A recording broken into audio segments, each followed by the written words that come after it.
Ketemu lagi dengan Bang Ox. Jangan lupa like dan subscribe channel ini ya. Nyalakan lonceng notifikasi agar kamu tidak ketinggalan video-video terbaru dari kami.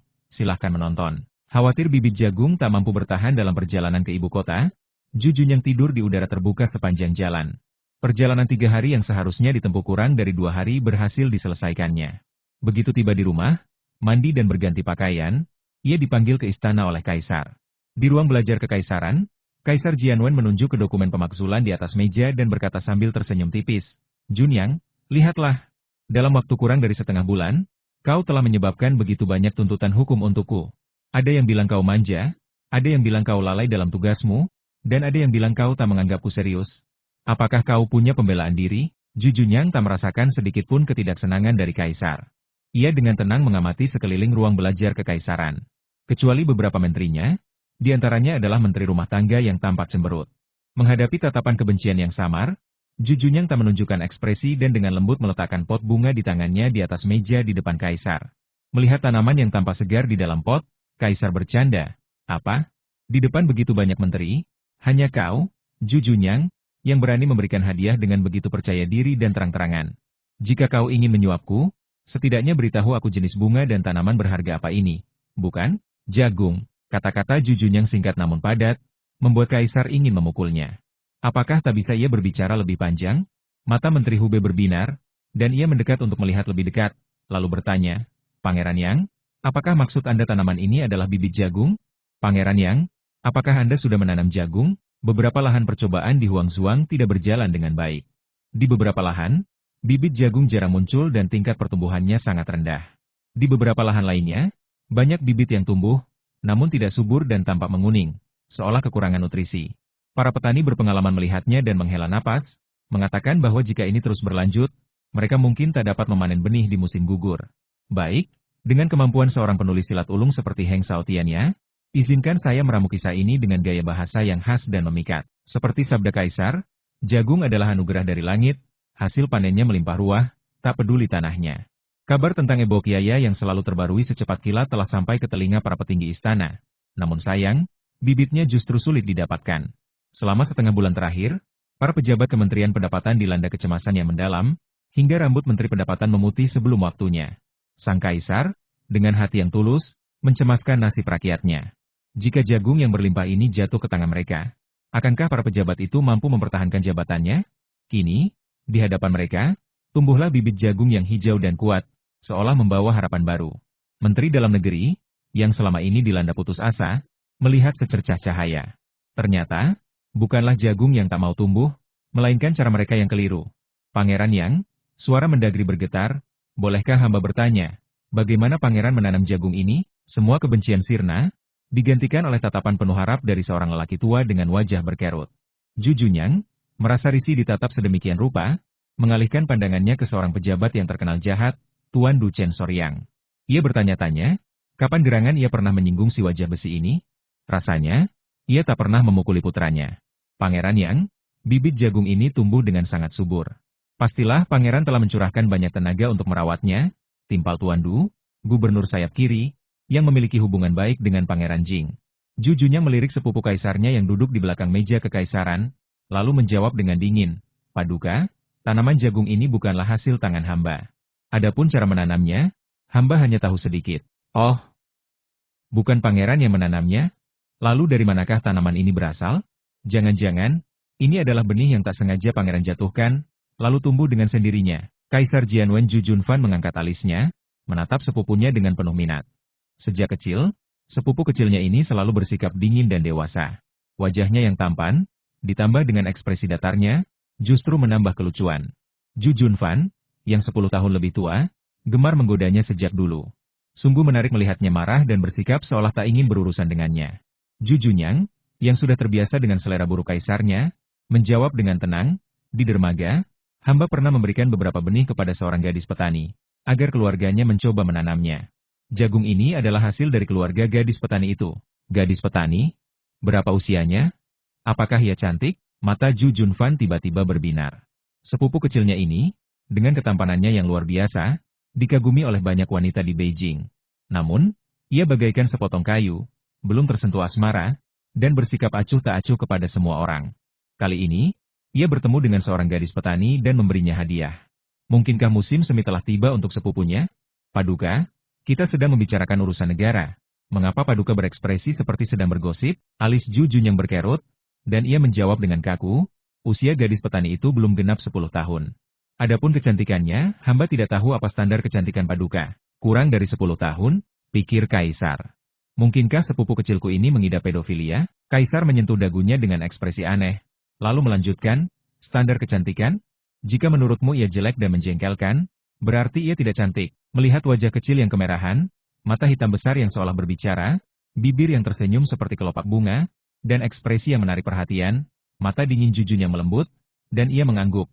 Ia tidak jelek, tidak merusak pemandangan. Melihat raut wajah Kaisar yang aneh, Menteri Rumah Tangga merasa cemas.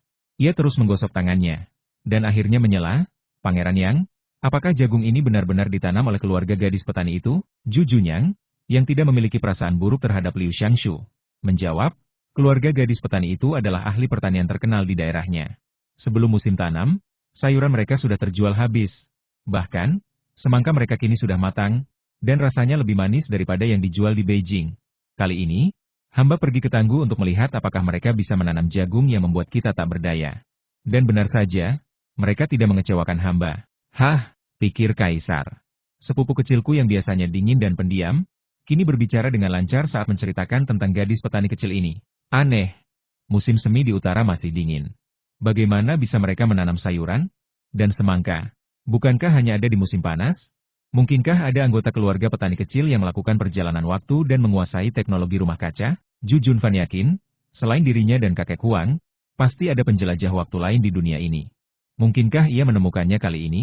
Junyang, siapa di antara petani kecil itu yang paling pandai bertani? Bagaimana mereka bisa memutus pola pertumbuhan tanaman? Tanya Ju Junfan dengan penuh minat. Ju Junyang berpikir sejenak. Yu Lianhua dapat mengenali jagung dalam sekejap dan berkata bahwa ia tahu cara menanamnya. Namun, Lianhua sepertinya tidak ingin Kaisar mengetahui kemampuannya. Ia tidak tahu mengapa, dan ia tidak ingin Kaisar tertarik padanya. Maka, ia menggelengkan kepalanya dan berkata, hamba tidak tahu pasti. Hamba hanya tahu bahwa sayuran ditanam oleh ibunya, dan semangka ditanam oleh ayahnya. Oh, Jun yang tahu betul tentang keluarga mereka, sepupunya, yang bahkan bisa mengabaikan wanita tercantik di ibu kota, ternyata mengenal seorang gadis petani kecil dengan sangat baik. Ju Junyang mengangguk dan berkata, gadis petani kecil itu adalah putri baptis Jenderal Fang.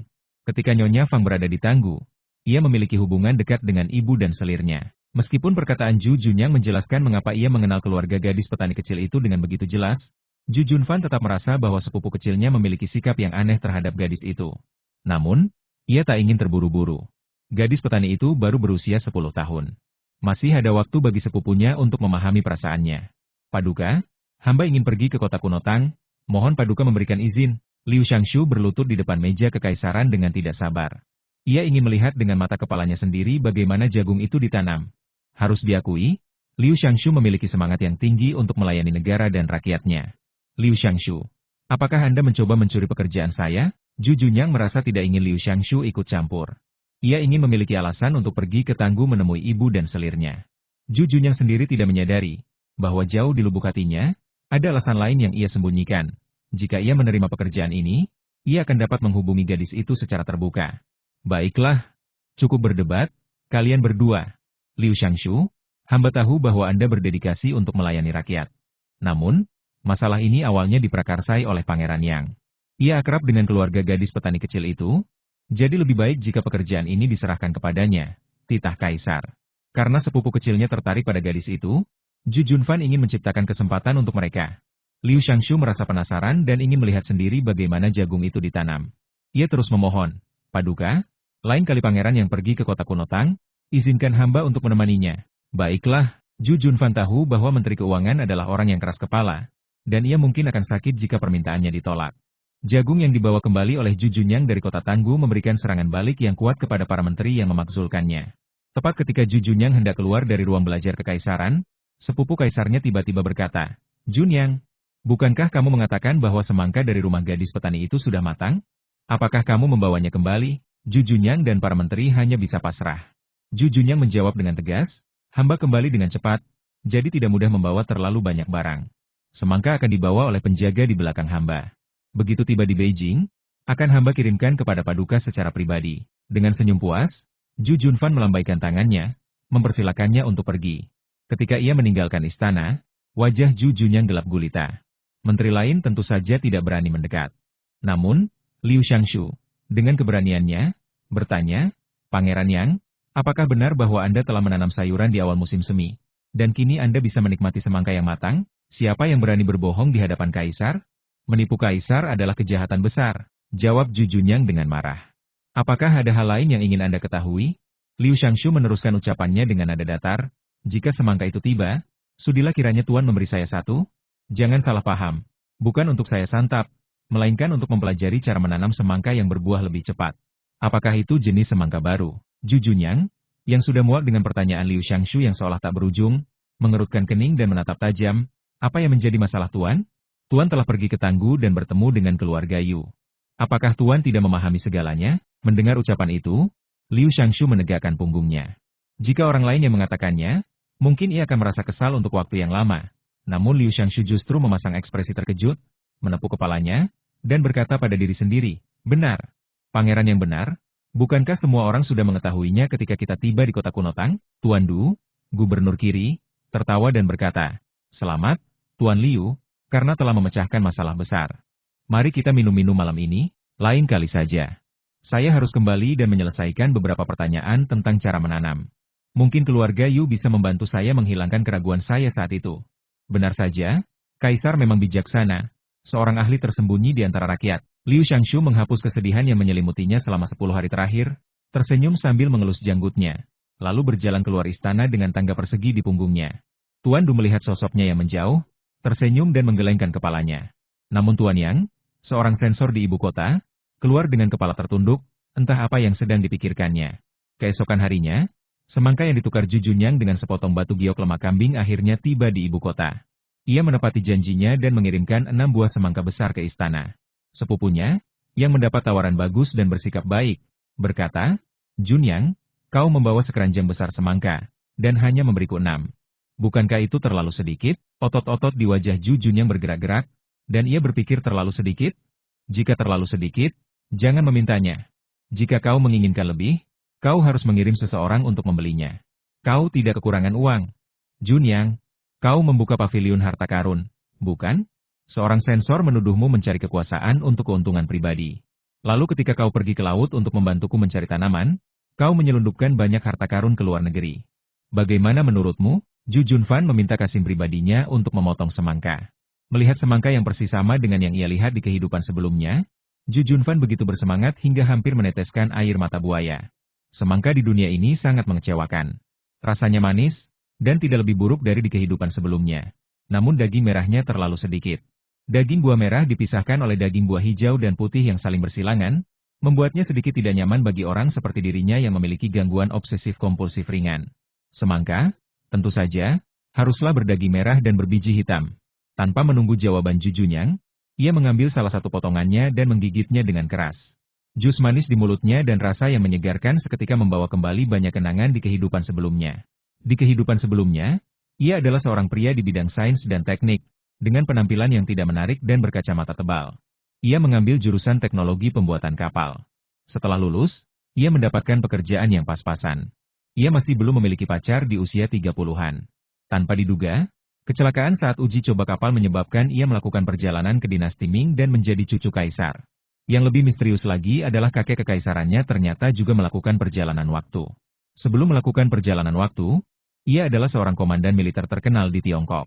Kakek Huang menggantikan Zhu Yuansang dan menaklukkan dinasti Yuan, dan ia menamakannya dinasti Ming dengan cara yang buruk. Ia berkata karena ia juga bermarga Zhu, ia tidak bisa menulis ulang sejarah. Jangan pernah memikirkannya. Saat ia melakukan perjalanan waktu dan bangkit, ia telah menulis ulang sejarah, bukan? Pikiranku seakan melayang jauh. Semangka ini rasanya enak sekali. Penanam semangka mungkin adalah rekan seperjalananku. Bagaimana aku harus memberinya imbalan? Yang mulia, saya rasa saya tidak menggunakan kekuasaan saya untuk keuntungan pribadi. Apakah Anda lupa apa yang Mulia katakan sebelum melaut? Ju Junyang secara intuitif merasa Yang Yushilah yang memakzulkannya, jadi ia mengerutkan kening dan tidak menjelaskan terlalu banyak. Sebelum pergi ke Samudra Barat, Kaisar secara pribadi telah berjanji bahwa kecuali barang-barang yang ia minta untuk ditemukan, semua yang lain akan menjadi miliknya. Uang untuk membeli barang-barang luar negeri ini juga berasal dari kas kecilnya. Ia baru saja membeli beberapa barang yang ia sukai. Bagaimana ia bisa menggunakan kekuasaannya untuk keuntungan pribadi? Ju Junfan tentu saja tidak melupakan apa yang ia katakan, tetapi kata-kata ini diucapkan oleh mereka berdua secara pribadi, dan tidak ada orang lain yang mengetahuinya. Barang-barang asing di pavilion harta karun memang baru dan mahal, tetapi ternyata bisnisnya bagus. Pantas saja ada orang yang iri. Sudahlah, ceritakan padaku tentang keluarga gadis petani kecil itu. Apakah ada anggota keluarga mereka yang mengalami bencana, melewati gerbang neraka, dan mengalami perubahan temperamen yang drastis? Jika perjalanan waktu bukanlah sebuah transveksi, pasti ada jejaknya. Aku ingin tahu siapa di keluarga Yu yang merupakan rekan seperjalananku? Ju Junyang berpikir sejenak dan berkata, keluarga Yu bernasib buruk. Sebelum kami berpisah, mereka diperlakukan kasar oleh ibu tiri dan ibu tiri mereka. Kesehatan Lian Hua dan ibunya selalu buruk. Ayah Lian Hua digigit beruang buta ketika ia pergi berburu di pegunungan. Ia hampir tidak selamat. Untungnya, setelah perpisahan, seluruh keluarga dapat bekerja, dan kehidupan mereka berangsur-angsur stabil. Dalam hal perubahan besar dalam temperamen, ayah Lian Hua tidak lagi berbakti kepada ibu tirinya. Aku ingin tahu apakah itu penting? Mungkinkah ayah Lian Hua adalah rekan seperjalananku? Bertani itu sangat bagus. Mungkinkah ia adalah seorang petani sebelum melakukan perjalanan waktu? Tunggu, jika menyangkut keluarga gadis petani kecil, sepupu kecilnya sepertinya tidak banyak bicara sama sekali. Aku baru beberapa hari berada di Tanggu, dan aku mengetahui segalanya tentangnya. Biarpun ia bilang tidak ada yang mencurigakan, tidak ada yang akan percaya padanya. Junyang, kau sangat mengenal keluarga Yu. Ju Junfan terus menggoda sepupu kecilnya sambil makan semangka. Ju Junyang hendak menjelaskan, tetapi disela oleh suara langkah kaki kecil, dan kemudian terdengar suara kekanak-kanakan. Ayah, ayah, apa yang sedang ayah makan? Setelah itu, sesosok tubuh kecil muncul dari balik bunga. Ia menaiki beberapa langkah dengan kaki pendeknya, bergegas ke pavilion segi 8, dan memeluk kaki Ju Junfan. Dilihat lebih dekat, ternyata itu adalah pangeran tertua yang baru berusia 3 tahun. Tidak ada aturan. Apakah kau sudah memberikan penghormatan kepada kaisar? Ratu datang berikutnya, ibu dari pangeran tertua, dengan nada sedikit mencela. Pangeran tertua, yang berlutut di depan ayahnya dan mengedipkan mata pada semangka di atas meja, berkata dengan tajam, "Salam, ayah, atas kerja kerasmu." "Ayah, apa ini?" "Enak, musim panas lalu, ketika si kecil masih kecil, bagaimana mungkin ratu berani memberinya benda dingin seperti semangka? Jadi bisa dimaklumi kalau ia tidak tahu apa itu semangka." "Ini semangka. Pamanmu Junyang membawanya kembali dari kota kuno Tang. Apakah kau ingin mencobanya?" Ju Junfan menganggap dirinya seorang ayah yang penyayang. Terlihat jelas bahwa lelaki kecil itu berlutut dan duduk berlutut. Pepatah kuno mengatakan memeluk cucu tetapi tidak memeluk anak adalah omong kosong baginya. Melihat putranya memandangi semangka dengan penuh semangat, ia mau tak mau merasa lembut. Saat itu akhir musim semi, dan cuaca masih cukup dingin di pagi dan sore hari. Ratu segera menghentikannya dan berkata, "Yang mulia, Zuan Er masih muda dan perutnya lemah. Saya khawatir tidak baik jika ia makan makanan dingin. Karena takut ayahnya akan dibujuk oleh ibunya." Ju Hanwen buru-buru berkata dengan genit, "Ayah, Wen Er hanya akan minum sedikit, 1 gigitan saja." Wen Er berusia 3 tahun dan bahkan belum pernah mencicipi semangka. Wen Er sangat menyedihkan. Ju Junfan merasa terhibur olehnya. Mencubit wajah kecilnya, memandang ratu, dan berkata sambil tersenyum, "Dari siapa lelaki kecil ini belajar? Ia bisa berpura-pura menyedihkan untuk mendapatkan simpati." Permaisuri berkata tanpa daya, "Saya tidak tahu dari mana ia mempelajari trik ini. Saya tidak pernah menyadarinya sebelumnya. Anak kecil yang cerdas. Ikuti aku." Ayahnya, Ju Junfan menggunakan pisau untuk mengambil sepotong seukuran ibu jari dari tengahnya, membawanya ke mulut putranya, dan memperingatkan, "Simpan di mulutmu sebentar, hangatkan lalu telan. Kau hanya boleh makan 1 potong. Jika kau makan terlalu banyak dan kesal, kau tidak akan pernah mau makan semangka lagi." Ju Hanwen mengangguk patuh, membuka mulutnya lebar-lebar dan membiarkan ayahnya memasukkan semangka ke dalam mulutnya, dan dengan patuh memasukkannya ke dalam mulutnya. Rasa manis di lidahnya membuatnya menyipitkan mata bahagia. Si kecil menahannya di mulutnya untuk waktu yang lama sebelum perlahan mengunyah dan menelannya. Ia tidak bisa menahan diri untuk tidak memuji. "Ayah, semangkanya enak. Zuan Er masih ingin memakannya. Apa yang harus saya lakukan?" Ju Junfan masih sangat berprinsip. Ia menggelengkan kepalanya dan berkata, "Saya hanya bisa makan 1 potong hari ini." "Bukankah kita sudah sepakat?" Ju Hanwen tidak membuat keributan dan mengangguk patuh. Bagaimanapun, ia masih kecil. Ia tidak tahan untuk mengalihkan pandangannya dari semangka di atas meja, dan bertanya dengan hati-hati, "Kalau begitu, bisakah Zun Er makan sepotong lagi besok?" Ju Junfan mencubit hidung kecilnya dan berkata sambil tersenyum, "Wen Er sangat patuh. Sebagai hadiahnya, Kau juga bisa makan sepotong semangka besok. Oke. Terima kasih. Ayah, kau baik sekali. Ju Han-er sangat mencintaimu. Di depan ayahnya yang tercerahkan, Ju Han-wen menjadi jauh lebih bersemangat. Ia tetap lebih memilih ayahnya dibandingkan ibunya yang mengekangnya dalam segala hal. Ju Junyang diam-diam menyaksikan pemandangan hangat dari sebuah keluarga beranggotakan 3 orang, dan pikirannya tiba-tiba melayang ke desa kecil di kota Tanggu. Dengan meja batu sederhana, makanan lezat, dan keluarga yang penuh kasih. Jika hidup bisa begitu sederhana dan indah, ia lebih suka meninggalkan segalanya sebagai gantinya. Kecuali semangka yang dikirim dari istana, Ju Junyang memberikan segalanya kepada ayahnya.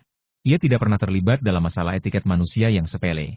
Setiap orang yang memiliki hubungan baik dengan Istana Pangeran Jing menerima hadiah dari Istana Pangeran Jing, 2 buah semangka bulat besar. Di antara mereka adalah Tuan Du, gubernur sayap kiri, yang sedang berbicara dengan Ju Junyang di ruang belajar kekaisaran. Liu Shangshu juga menerima hadiah dari Istana Pangeran Jing, yang diminta khusus oleh Ju Junyang.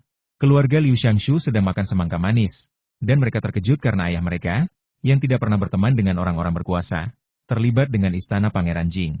Mungkinkah setelah berpuluh-puluh tahun menjabat, ia tiba-tiba mendapat pencerahan? Ju Junyang tinggal di ibu kota selama 2 hari dan kemudian meninggalkan ibu kota sesuai perintah. Liu Shangshu dari Kementerian Pendapatan sudah tidak sabar mengemas semuanya dan menunggu untuk meninggalkan ibu kota. Bersama pegawai negeri yang tidak bisa menunggang kuda, rombongan berjalan selama 3 hari sebelum tiba di kota kuno Tang. Begitu ia memasuki kota Tanggu, Ju Junyang melemparkan Liu Shangshu ke Hakim Kabupaten Tanggu untuk menghiburnya, dan kembali ke halaman lain tempat ibu dan selirnya berada. Putri Jing yang sedang mengagumi bunga-bunga di taman, berpura-pura lemah dan sedih ketika para pelayannya mengumumkan bahwa putra bungsunya akan datang. Mei Xiang yang datang untuk membuat teh wangi sangat terkejut saat melihat pemandangan ini. Ia baik-baik saja sekarang. Kenapa ia tiba-tiba mengubah wajahnya? Tatkala pandangannya terangkat, netranya bersirobok dengan sosok tuan muda yang baru tiba, sekonyong-konyong hatinya berdesir terbersit firasat, sang putri tengah merancang siasat untuk menjerat pangeran muda dalam peliknya keadaan. Ananda, sudilah kiranya menyapa Ibunda Selir. Gerangan apakah yang tengah mendera Ibunda Selir? Ju Junyang mendongakkan kepala, mendapati Selir tampak lesu, lalu melontarkan tanya dengan nada prihatin. Putri Jing menutupi dadanya, menggelengkan kepala perlahan, seraya berujar, Yanger, janganlah gundah, Ibunda mertuamu ini baik-baik saja. Hanya saja, kalbunya tengah dirundung gundah gulana. Ju Junyang telah menghabiskan beberapa hari di Tanggu dan mendapati kesehatan ibundanya jauh membaik. Dengan kehadirannya dan saudara laki-lakinya yang kedua menemani setiap hari, senyum puas tak pernah luntur dari wajah ibunda dan selirnya. Mengapa baru beberapa hari berlalu, ibunda mertuanya kembali tampak sakit? Mungkinkah ia ingin dirinya tetap berada di sisinya, sehingga ia menggunakan siasat yang sama, berpura-pura sakit, yang tak pernah membuatnya jera sebelumnya? Ibunda Selir, kedatangan Ananda ke Tanggu kali ini adalah atas titah. Ananda akan menemani ibunda di Tanggu selama beberapa bulan ke depan. Jika ibunda bosan berada di sini, Ananda akan mengajak ibunda ke pantai untuk menyaksikan fajar menyingsing, ke desa Dongshan untuk melihat kemajuan pembangunan Villa Sishan kita. Atau jika kesehatan ibunda memungkinkan, Ananda akan mengajak ibunda ke Sishan untuk berburu dan bersantai. Ju Junyang masih memiliki perasaan yang mendalam terhadap ibunda mertuanya yang berbakti padanya ini. Mata Putri Jing berbinar, hampir melupakan niat awalnya untuk berpura-pura khawatir, dan bertanya dengan nada riang, benarkah demikian? Apakah kau bisa tinggal di Tanggu selamanya? Setelah Ju Junyang mengangguk dengan tegas, Putri Jing kembali teringat akan tugasnya hari ini, membuang jauh-jauh senyum di wajahnya, dan menghela napas pada bunga kamelia yang layu. Jika Ju Junyang tidak tahu mengapa ibunda mertuanya tidak bahagia, ia pasti akan sangat acuh tak acuh. Tampaknya Selir telah membunuh kamelia berharga lainnya. Ibunda mertuanya memang tidak dilahirkan dengan bakat menanam bunga, namun ia gemar merawat bunga dan tanaman yang ayahnya bantu temukan di mana-mana. Semua bunga dan tanaman yang ia rawat hanya memiliki satu akhir layu, dan betapapun berpengalamannya tukang kebun, tak ada yang bisa mereka lakukan untuk menyelamatkannya. Ibunda mertua telah meneteskan air mata kesedihan yang tak terhitung jumlahnya atas bunga dan tanaman yang dicintainya. Tampaknya bunga kamelia yang menjadi favorit Selir ini pun tak luput dari malapetaka. Selir, janganlah bersedih. Ananda akan meminta seseorang membantumu menemukan bunga kamelia langka. Ju Junyang membungkuk dan memandangi bunga kamelia itu. Yang satu kondisinya lebih parah, daunnya layu dan menguning. Ia tidak tahu apakah yang lainnya bisa diselamatkan. Putri Jing menghela napas dan berkata, camelia ini ditemukan oleh Lian Hua dari sebuah lembah di pegunungan barat tanpa menghiraukan bahaya yang mengintai. Selir, aku memang pembunuh bunga dan tanaman. Bahkan tanaman liar yang begitu ulet pun telah binasa di tanganku. Ngomong-ngomong, Lian Hua pernah berujar bahwa jika camelia sakit, kau bisa memintanya untuk membantu. Yanger, bunga kamelia ini adalah hati Selir. Pergilah ke rumah dan undang Lian Hua, lalu bantu aku melihatnya. Mungkin mereka masih bisa diselamatkan. Camelia memang menjadi favoritmu, tapi bagaimana dengan putramu ini? Sudut mulut Ju Junyang bergerak-gerak, teringat ketika ibunda mertuanya ingin menjaganya dan tidak membiarkannya melaut. Ia selalu mengatakan bahwa ia adalah hati dan jiwanya dan tidak boleh melakukan kesalahan apapun. Meskipun kata-kata ini mungkin terdengar menjijikan, kapan statusnya di hati ibunda turun menjadi sekuntum bunga kamelia? Melihat Putri Jing menundukkan kepalanya dan menangis, Ju Junyang berkata dengan lembut selir, "Janganlah bersedih. Ananda akan mengundang Nona Lianhua. Keluarganya semua adalah petani yang baik, dan mereka mungkin dapat membantumu menyelamatkan bunga dan tanaman ini. Tunggu sebentar, dan Ananda akan segera dapat mengundangnya kembali." Setelah Ju Junyang meninggalkan taman, Putri Jing mengangkat kepalanya. Tak ada sedikit pun kekhawatiran di wajahnya. "Bocah, demi menciptakan peluang bagimu, selir ini bahkan rela mengorbankan bunga kamelia yang paling disayanginya. Bisa dibilang ia memiliki niat baik. Kau harus memberi penghargaan kepada ibunda dan selirmu ini, lebih banyak berinteraksi dengan gadis kecil itu, dan menaklukkan hatinya." Namun, ngomong-ngomong, bunga kamelia yang diberikan Lianhua padanya begitu kuat sehingga ia bahkan membiarkannya tanpa disiram selama beberapa hari, dan bunga itu masih mekar dengan indah dan subur. Ia harus mengertakkan gigi dan menuangkan teh panas ke atasnya. "Aku ingin tahu apakah bunga kamelia yang berharga dan lembut ini bisa diselamatkan." Ia bahkan mengarahkannya kembali ke Beijing untuk mengadakan pesta melihat bunga, memberikan pukulan balik pada Nyonya Feng. Ketika Ju Junyang tiba di rumah, Yu Lianhua tengah bermain dengan bayi baru lahir yang terbaring di tempat tidur. Si kecil baru berusia setengah bulan dan memiliki tubuh yang kuat. Ketika ia bangun, ia akan terus menendang-nendang kakinya dan sesekali berteriak untuk hiburannya sendiri. Kakak kedua, Lin Lin kecil sangat manis dan gemuk, serta memiliki temperamen yang baik. Berbeda dengan pria gendut yang mengatakan adik perempuannya menangis sepanjang waktu. Ia menangis siang dan malam, dan menangis saat digendong dan diturunkan. Itu sangat mengganggu pria gendut itu sampai mati. Ia biasanya menjauh sejauh mungkin. Ia istirahat dari Akademi Batu Kecil hari ini dan tidak kembali ke desa Dongshan. Ia datang ke rumah untuk melihat saudara perempuan keduanya dan bayinya yang baru lahir. Kulit bayi sangat lembut, tangannya sangat kecil, dan terdapat beberapa lesung pipit kecil yang berdaging di atasnya. Ia juga akan membuka mata hitam cerahnya dan melihat sekeliling. Bayi kecil itu lucu sekali. Shito kecil bukan lagi yang terkecil.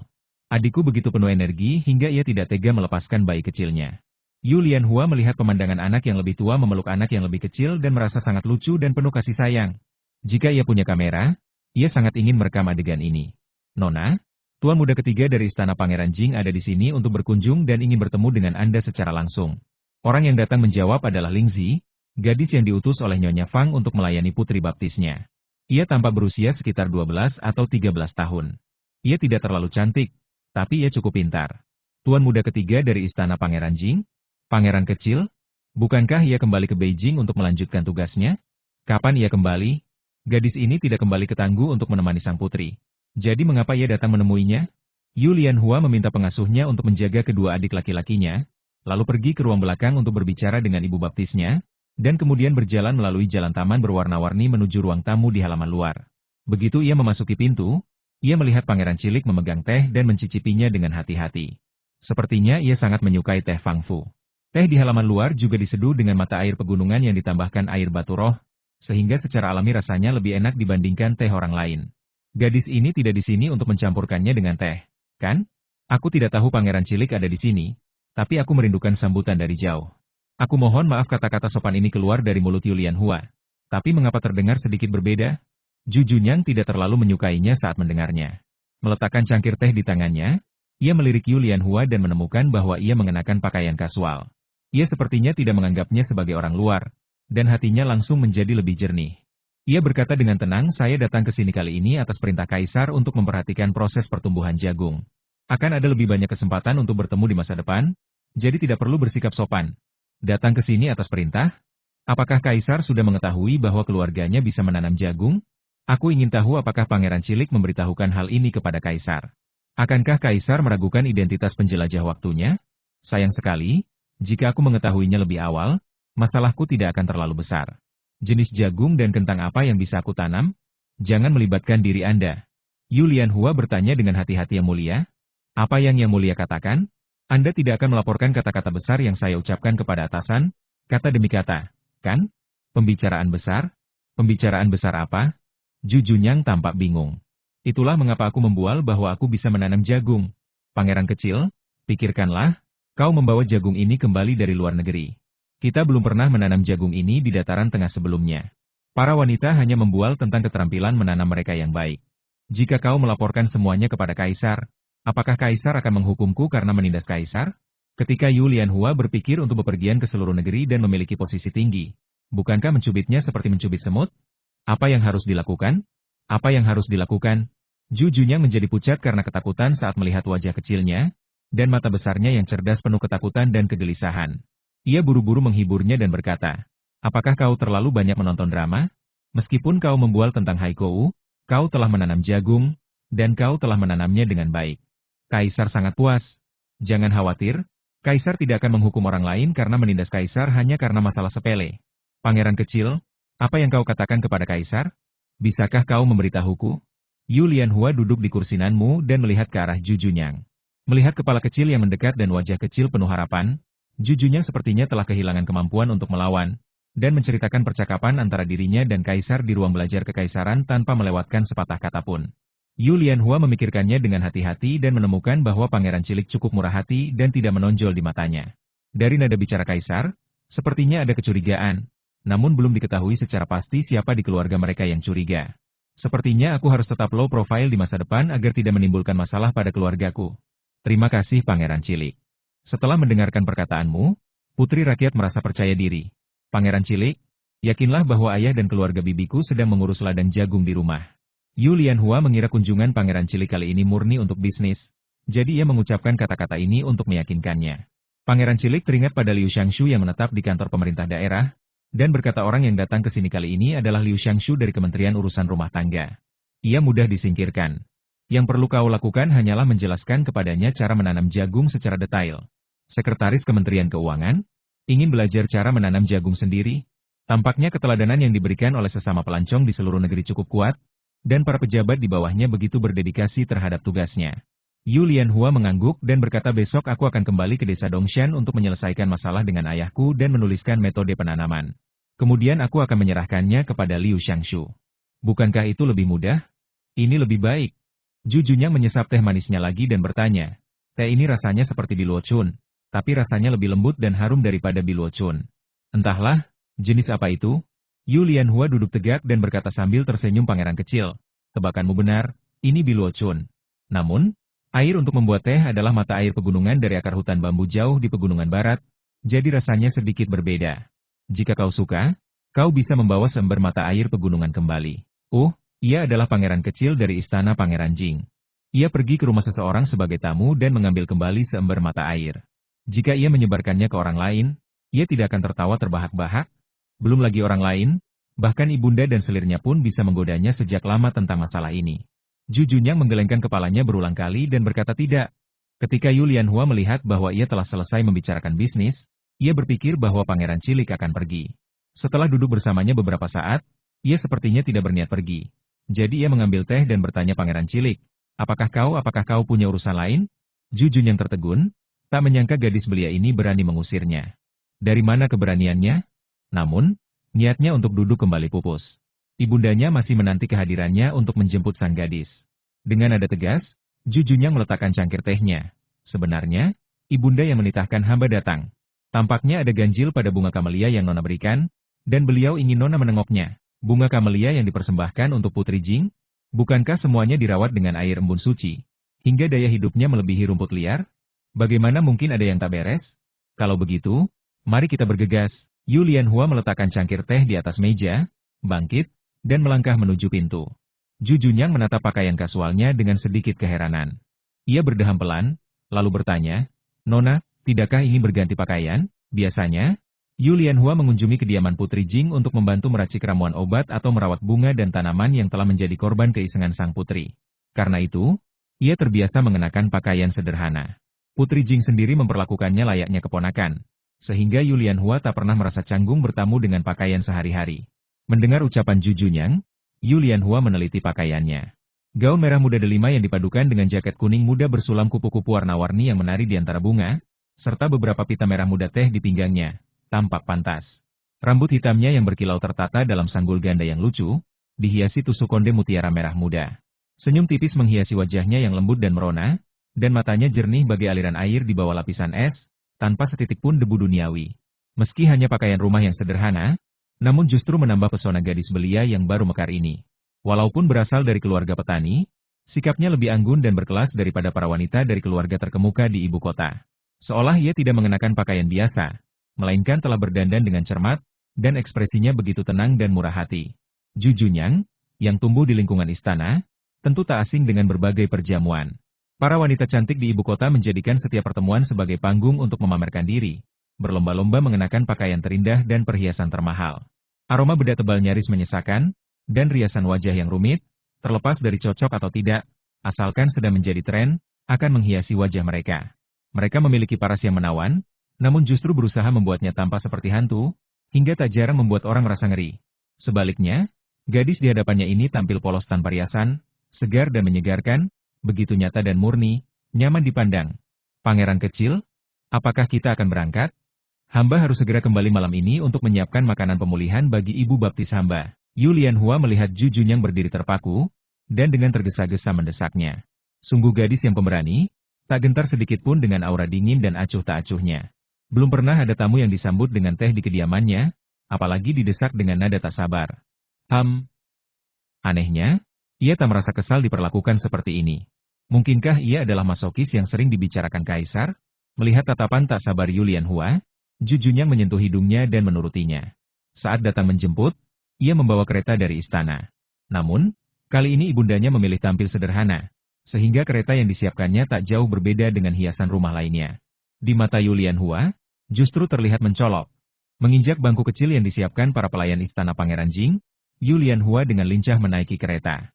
Begitu duduk dengan nyaman, kereta pun bergerak perlahan. Pantas saja ini kereta istana Pangeran Jing. Perjalanannya begitu mulus dan tenang, dan bagian dalam gerbongnya terasa lembut. Selimut brokat tebal melapisi tempat duduk, dan bantal empuk menopang tubuh. Yu Lianhua hanya bisa menghela napas kagum sungguh nikmat menjadi kaya. Kediaman Putri Jing yang lain tak jauh dari rumahnya. Kereta hanya berjalan sebentar lalu berhenti di depan gerbang halaman. Yu Lianhua melompat turun sebelum para pelayan sempat menyiapkan bangku, membuat para pelayan yang menunggu di samping terkejut. Nona Yu adalah tamu terhormat Putri Jing. Jika terjadi sesuatu padanya, mereka tak akan sanggup menanggungnya. Lianhua melompat dari kereta selincah anak monyet. Jika ia adalah salah satu wanita dari ibu kota, Ju Junyang pasti akan menganggap gerakannya kasar dan tak sopan. Namun, pada gadis remaja ini, ia justru merasa sangat lincah dan menggemaskan. Yu Lianhua berjalan menuju taman belakang dengan langkah yang familiar.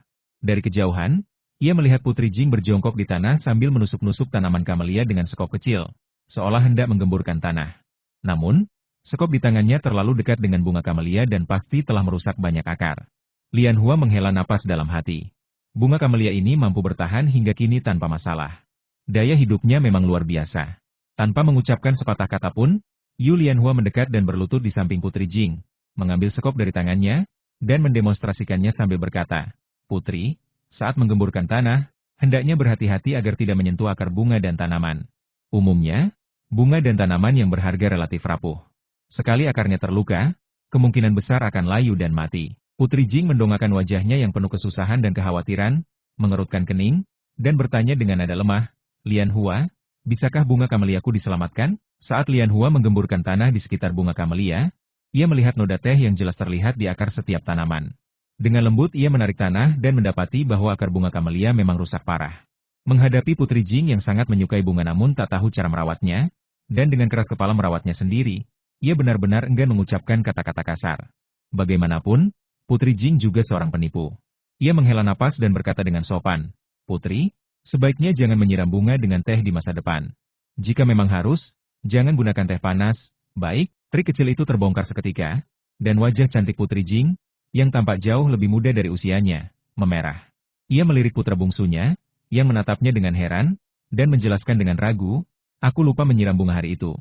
Jadi aku mengambil teko di atas meja dan menyiramnya. Aku benar-benar tidak menyadari bahwa tehnya panas." Putri Jing tampak seperti seorang wanita bangsawan yang dimanjakan tanpa batas. Suaminya mencintainya, dan ketiga putranya juga membujuk dan menyayanginya. Usianya hampir 40 tahun, namun ia masih menunjukkan kepolosan seorang gadis kecil dari waktu ke waktu. Yu Lianhua kembali menghela napas. Putri Jing pasti telah mengumpulkan kebajikan besar di kehidupan sebelumnya, hingga ia begitu beruntung dan bahagia di kehidupan ini. Ju Junyang melihat ibundanya tersipu dan tampak bingung, dan tubuhnya secara spontan bergerak untuk menyelamatkannya. "Ibunda, Kami semua tahu ibunda tidak bersungguh-sungguh. Lain kali berhati-hatilah. Nona Yu, menurut Nona, apakah bunga kamelia ini masih bisa diselamatkan? Sambil berbicara, ia mengedipkan mata pada Yulian Hua, memberi isyarat agar gadis itu berbohong kepada ibunda dan selirnya bahwa kamelia masih bisa diselamatkan. Jika memang tak tertolong, bukankah Lian Hua menemukan bunga kamelia di pegunungan? Ia akan meluangkan waktu untuk pergi ke Xishan bersamanya besok untuk mencoba peruntungan. Tak mungkin mereka tak menemukannya, bukan? Melihat pangeran cilik yang wajahnya selalu datar, mengangkat alis dan mengedipkan mata padanya. Dengan wajah setampan itu, siapapun yang tak mengenalnya pasti mengira ia sedang menggoda. Lumayan. Orang tampan tetap enak dipandang meski ekspresinya buruk. Yulian Hua berkata dengan tegas kepada Putri Jing, "Putri, jangan khawatir. Untungnya Anda tidak menyiram bunga dengan teh mendidih.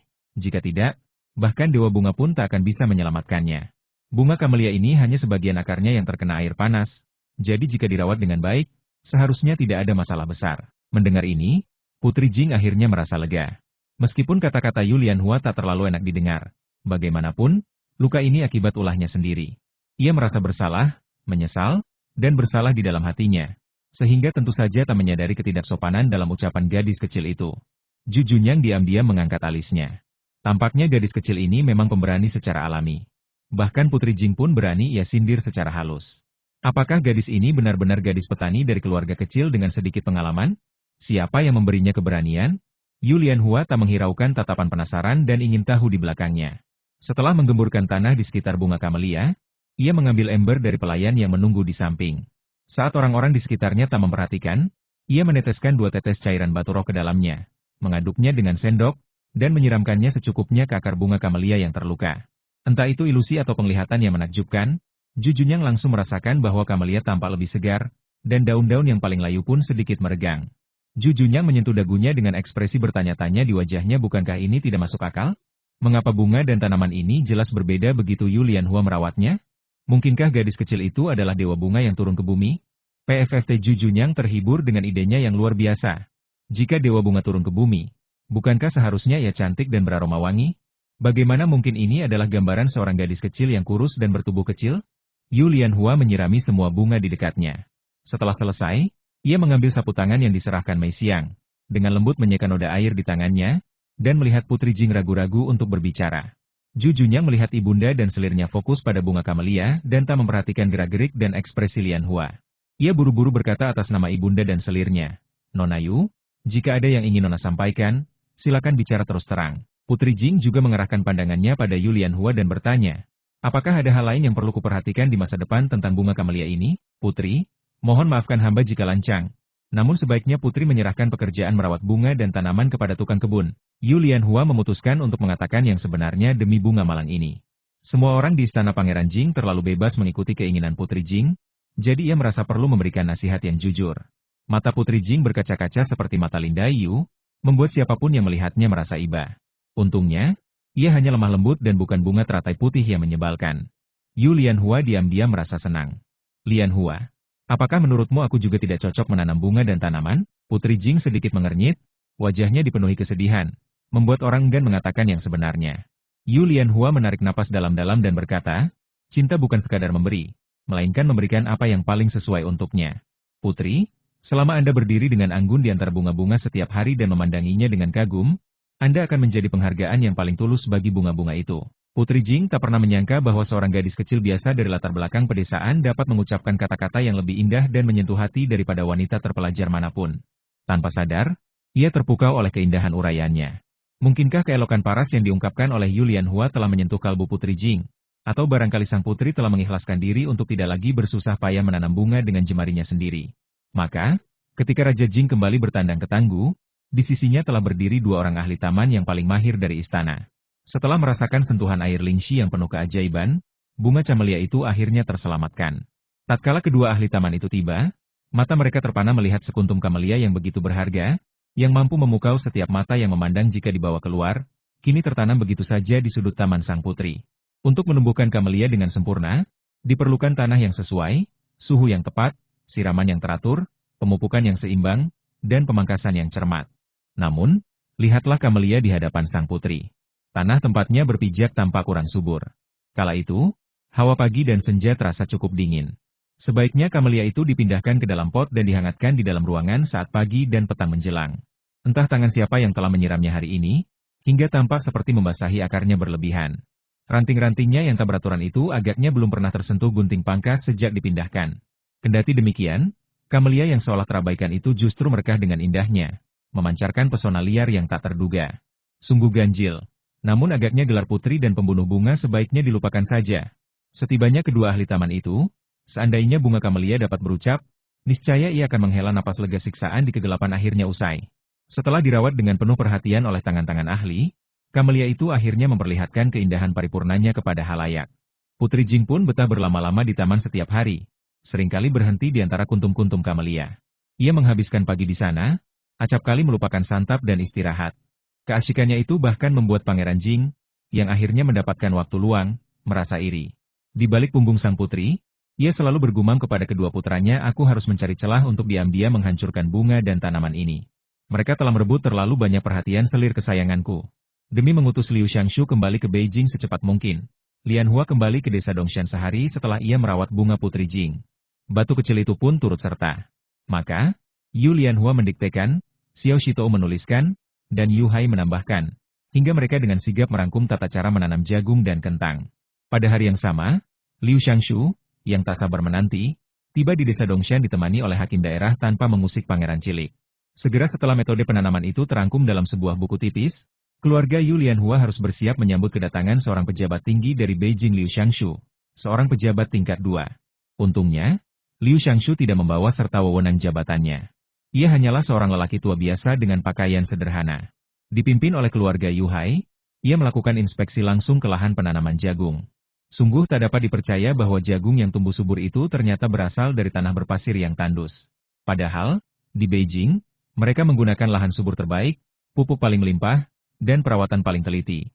Namun hasilnya tak sebaik sepetak tanah berpasir ini. Melihat keraguan terpancar di mata Liu Xiangshu, Yu Lian Hua berujar dengan lembut melalui percobaan penanaman. Terbukti bahwa tanaman jagung tidak perlu dipetik, juga tidak perlu dirawat dengan terlalu hati-hati. Asalkan dijaga agar tidak kekeringan, serta dilakukan penyiangan dan pemupukan dengan baik, mereka dapat tumbuh dengan subur. Liu Xiangshu mengamati jarak antar bibit di ladang yang cukup renggang dan tak kuasa menahan diri untuk bertanya mengapa kalian tidak menabur benih lebih rapat? Bukankah dengan begitu hasilnya akan lebih melimpah? Pandangannya beralih kepada Yu Hai, kepala keluarga yang hadir di sana. Namun Yu Hai justru menatap putrinya. Liu Xiangshu pun segera mengalihkan perhatiannya. Yu Lian Hua berpikir sejenak sebelum menjawab, Tuan, lihatlah tanaman jagung ini. Ia serupa dengan sorghum berbulir kasar yang biasa kita santap. Seharusnya ia akan tumbuh cukup tinggi. Jika benih ditabur terlalu rapat, mereka bisa saling menghalangi. Jika tidak mendapat cukup sinar matahari, benih-benih itu mungkin tidak akan tumbuh dengan baik. Melihat Liu Xiangshu bertingkah laksana anak kecil yang merajuk dan hendak melontarkan pertanyaan lain, Yu Lian Hua segera menyela, Tuan, ini adalah kali pertama kami melihat jagung. Saat pertama kali menanamnya, kami semua mencoba-coba. Namun, kami memiliki lebih banyak pengalaman dalam menanam. Dan sebagian besar kami mencobanya berdasarkan pengalaman masa lalu. Kenyataannya, kami tidak begitu memahami kentang. Bentuknya agak mirip ubi jalar, dan ada sedikit tanah di atasnya. Kami mencoba mendorong mereka untuk bertunas, lalu memotong kentang yang bertunas menjadi beberapa bagian dan menguburnya di dalam tanah, namun gagal. Liu Xiangshu tidak merasa tersinggung dengan celaan itu. Ia justru sering mengangguk-angguk setelah mendengarkan penuturan gadis itu. Mereka pun menanam kentang dengan cara yang sama seperti menanam ubi jalar. Namun sayangnya bibit-bibit itu cepat layu. Ternyata, kentang harus dipotong-potong dan dikubur di dalam tanah. Gadis kecil, bisakah kau jelaskan secara rinci bagaimana jagung dan kentang ini ditanam? Melihat Yu Lian Hua berpikir jernih dan berbicara dengan lancar, tanpa menunjukkan rasa gentar di hadapan begitu banyak pejabat, Liu Xiangshu menaruh hormat padanya. Kali ini, Yu Lian Hua mengeluarkan buklet yang telah ia persiapkan. Halaman pertama bertuliskan panduan percobaan penanaman jagung dan kentang. Liu Xiangshu meliriknya sekilas, lalu segera merebut buklet itu dan membacanya dengan saksama. Demi menghindari kerumitan, Yu Lian Hua menuliskan hampir setiap detail penanaman jagung dan kentang. Menanam jagung dan kentang sebenarnya tidaklah sulit. Asalkan tidak terlalu bodoh, niscaya siapapun akan mampu menumbuhkannya. Melihat Liu Xiangshu memusatkan seluruh perhatiannya pada pamflet itu, Yu Lian Hua tak kuasa menahan diri untuk menambahkan tanaman musim semi baru saja ditanam. Seharusnya belum terlambat untuk menanam jagung dan kentang sekarang. Belum selesai ia berucap, Liu Xiangshu segera menyembunyikan pamflet itu di dadanya dan dengan hati-hati memasukkannya ke dalam pelukannya. Lalu berkata kepada keluarga Yu, saya akan segera kembali ke Beijing agar tidak menunda musim bercocok tanam. Jika jagung dan kentang benar-benar ditanam dan hasilnya setinggi yang dikatakan Kaisar, keluarga kalian akan berjasa besar bagi masyarakat dunia. Jangan khawatir, saya pasti akan meminta hadiah untuk kalian di hadapan Kaisar. Usai berucap, ia berkata kepada Hakim daerah Zhao yang menemaninya, Hakim Zhao, jika saya boleh meminjam kereta Anda untuk digunakan oleh pegawai pemerintah, saya tidak akan kembali ke kota kuno Tang.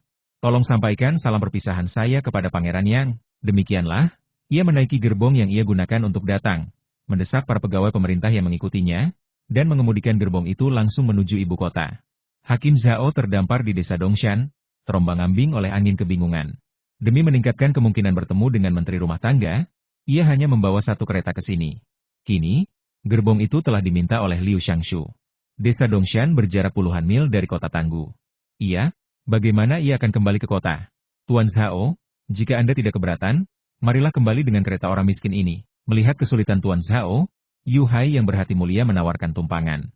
Karena ketajamannya, Hakim Zhao memiliki kesan yang lebih baik terhadap keluarga Yu. Ia menatap Yu Lianhua dengan penuh penghargaan dan bertanya, bagaimana kau tahu bahwa Liu Shangshu akan datang untuk menanyakan masalah penanaman? Dan bagaimana kau membuat persiapan sebelumnya? Yu Lianhua tersenyum dan menjawab, kemarin saya berkunjung ke villa tempat tinggal Putri Jing dan bertemu dengan pangeran muda.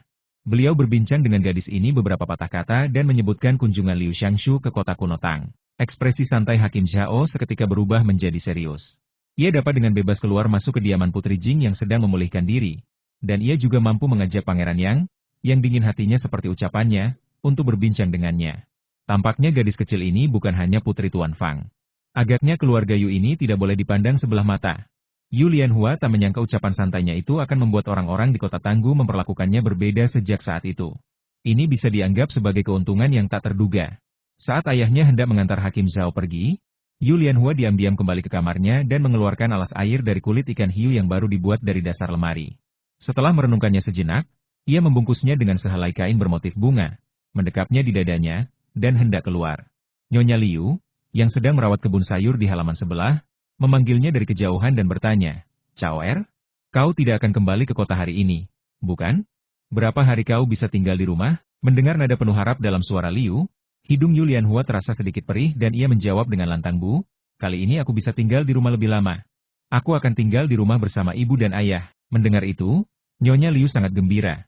Namun ia juga memikirkan putrinya Cao Er. Anakku, bagaimana menurutmu sebaiknya kau menemaniku atau tidak? Tempat ibu baptismu tidak bisa ditinggalkan oleh orang-orang. Menurutku kau harus segera pulang, bukan? Yu Lianhua berdiri di gerbang bulan yang menghubungkan kedua halaman, menyembunyikan tas kain berisi botol air hiu di belakang punggungnya. Menatap Liu yang sedang bekerja keras di ladang sayur sambil tersenyum, dan berkata, Bu, jangan khawatir, aku sudah menyiapkan ramuan obat. Dalam setengah bulan terakhir, Lan Xiang hampir menguasai ramuan itu. Ibu baptisku yang memintaku untuk tinggal di rumah beberapa hari lagi. Baiklah, mari kita tinggal di rumah beberapa hari lagi tanpa menunda-nunda. Korol sudah berkali-kali menanyakan kapan kau akan kembali. Kau bisa pergi bermain dengannya di sebelah jika ada waktu. Gadis linglong itu akan menikah di musim dingin. Tidak akan mudah untuk bertemu dengannya lagi di masa depan. Waktu berlalu begitu cepat.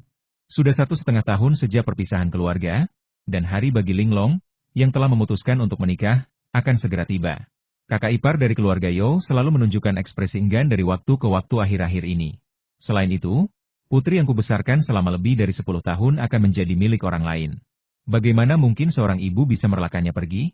Untungnya, putriku masih muda, dan suaminya membutuhkan waktu beberapa tahun untuk tinggal di sana. Tapi coba pikirkan, hanya dalam 5 atau 6 tahun, jika kedua putrinya menikah pada saat yang sama, itu pasti akan merenggut nyawanya. Ketika putriku sudah dewasa, bagaimana mungkin aku tidak membicarakannya? Tidak boleh ditusuk di bagian tulang belakang? Sehat. Jika dia punya pilihan, dia lebih memilih memiliki anak laki-laki daripada anak perempuan. Yu Lianhua sama sekali tidak memahami suasana hati Liu. Setelah berbincang dengan Liu beberapa patah kata lagi, ia mencari alasan dan keluar. Mengambil jalan setapak yang jarang dilalui, mereka tiba di daerah indah di Chenghai yang hanya diketahui oleh keluarga Yu. Itu adalah batu yang sama tempat pangeran cilik dijemput. Ia menemukan tempat tersembunyi, mengenakan baju renang kulit hiu, dan menggunakan sesuatu yang terbuat dari kulit hiu yang tampak seperti topi renang. Lalu memasukkan seluruh rambutnya ke dalamnya. Air dari kulit hiu sangat kedap air dan memiliki fungsi menjaga kehangatan tertentu. Namun bagaimanapun juga, ini baru bulan April, bahkan di sore hari, air lautnya terasa agak dingin. Setelah Yu Lianhua melakukan serangkaian latihan pemanasan di atas karang, Ia dengan hati-hati memasukkan kakinya ke dalam air laut dan segera menariknya kembali. Air lautnya dingin sekali. Apa yang harus dilakukan? Batu-batunan berwarna di pergelangan tangan Yu Lianhua memancarkan pendar keemasan yang lembut, berangsur-angsur menjelma menjadi seekor anak kucing emas. Dengan raut angkuh menghiasi wajah mungilnya, ia berujar dengan nada merendahkan, "Jika dingin menyelimutimu, mengapa tak mencari batu penyembuh langit yang tiada tara ini? Ia mampu mengasingkan air laut darimu, mengapa kau tak segera mengucapkan terima kasih padaku?" Mendengar titah itu, hati Yu Lianhua bersemi kegirangan. Beban dingin tak lagi menghimpitnya. Sungguh ajaib. Si bola ketan kecil sungguh perkasa. Semoga riwayatnya abadi. Batu butian kecil, yang terhubung erat dengan jantungnya, merasakan luapan syukur yang tulus itu. Dada si kucing emas pun membuncah oleh kebanggaan. Segera, asap keemasan samar mengepul dari batu-batu warnanya, membungkus tubuh Yu Lianhua dalam kehangatan. Untunglah, tak ada mata lain yang menyaksikan pemandangan itu. Jika tidak, niscaya mereka akan mengira melihat kepompong emas raksasa. Yu Lianhua memberanikan diri mencelupkan kakinya kembali ke lautan. Ajaib. Rasa dingin sedikit pun tak menyentuhnya. Ia menarik kakinya keluar, dan sehelai pun air laut tak tampak membasahinya. Selain bahagia, pujian setinggi langit ia panjatkan dalam hati kepada batu butian kecil. Anak kucing emas yang menjelma dari kekuatan spiritual batu itu kian memasang wajah congkak. Kepalanya hampir mendongak ke langit. Xiao Bu Yu Lianhua memanggil sahabat lautnya. Lumba-lumba kecil itu seolah telah menganggapnya sebagai karib. Setiap kali ia tiba di tepi pantai, lumba-lumba kecil itu segera berenang dari kedalaman, menyambutnya dengan kibasan kepala dan ekor, sesekali mempersembahkan tarian menyelam dan nyanyian riangnya. Benar saja, tak lama Yu Lianhua menanti, si kecil lucu itu pun menampakkan diri. Sepanjang musim dingin mereka tak bersua, namun kini lumba-lumba kecil itu tampak jauh lebih besar dari tahun lalu. Jika dahulu panjangnya tak lebih dari seekor anjing besar, kini ukurannya menyamai separuh anak lembu. Melihat sahabat lamanya, lumba-lumba kecil itu menunjukkan antusiasme yang meluap-luap. Dengan riang ia berenang mendekati karang, meninggalkan beberapa cupang basah di wajah Yu Lianhua dengan kecupan panjangnya. Sebagai balasan, Yu Lianhua menyuapinya satu persatu ikan dan udang yang telah ia besarkan sementara waktu di air Lingxi. Lumba-lumba kecil itu melahapnya dengan lahap. Sahabat ini sungguh baik hati. Ia selalu membawakannya hidangan lezat. Ikan dan udang yang dibawanya jauh lebih nikmat dari apapun yang ada di lautan. Kenyang dan puas, lumba-lumba kecil itu segera berenang kembali ke laut, menyelam ke dasar dengan riang, rumput laut menari-nari di punggungnya. Hah!